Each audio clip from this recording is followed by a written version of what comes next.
உலக மகளிர் தினம் என்பது வெறும் பாராட்டுகளுக்கான சம்பிரதாய சடங்காய் மாறிப்போன நாளல்ல. குவிந்து கிடக்கும் குமுறல்களுக்கு நடுவில் பெண்களின் பெருமைகள், பொறுமை, போராட்டங்கள், சாதனைகள், தியாகங்கள் அனைத்தையும் கொண்டாட வேண்டிய ஒரு பெருநிகழ்வு. குழந்தையாக கவிதை, இளமையில் கனவு, மறுமலர்ச்சியில் கலையழகு, குடும்பத்தில் அர்ச்சனை, சமுதாயத்தில் சாதனை என்று பெண் மனித குலத்தின் அடையாளமாக திகழ்கிறாள். அறிவியலில் ஆராய்ச்சியாளராகவும், அரசியலில் தீர்க்கதரிசியாகவும், போராட்டத்தில் புரட்சியாளராகவும், குடும்பத்தில் வெளிச்சமாகவும், சமுதாயத்தில் மாற்றத்திற்கான முக்கிய காரணியாகவும் இருப்பவள் பெண். வாசல்தோறும் கோலமிடும் விரல்கள் வரைகலையில் வாழ்த்துக்களை பாடுகிறது. காவல் என்று கால் கெடுக்க காத்திருக்கிறது. அக்கறையாய் மருத்துவம் பார்க்கிறது.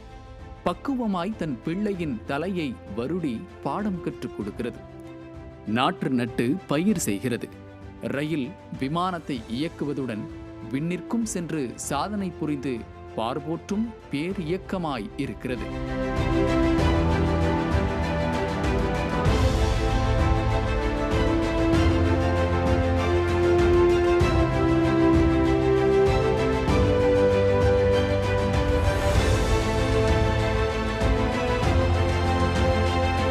ஆனால் இவையெல்லாம் போதுமா? ஒற்றை குருணையில் வயிறு நிரப்பும் பறவை போல சிலரின் உயரங்கள் மட்டும் ஒட்டுமொத்த பெண்ணை சிகரம் ஏற்றிவிடுமா?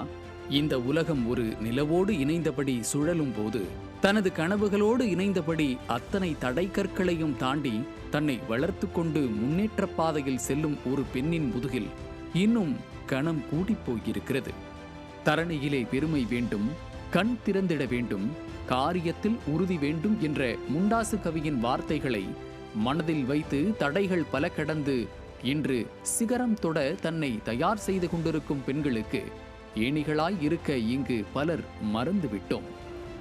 நாளும் கிழமையும் நலிந்தோருக்கில்லை, ஞாயிற்றுக்கிழமையும் பெண்களுக்கு இல்லை என கவிஞர்கள் கூறுவதைப் போல வாழ்நாள் முழுவதும் ஓய்வின்றி உழைத்து வரும் பெண்கள் பலரின் சாதனைகளுக்கு பின்னால் மறைக்கப்பட்டுள்ளனர்.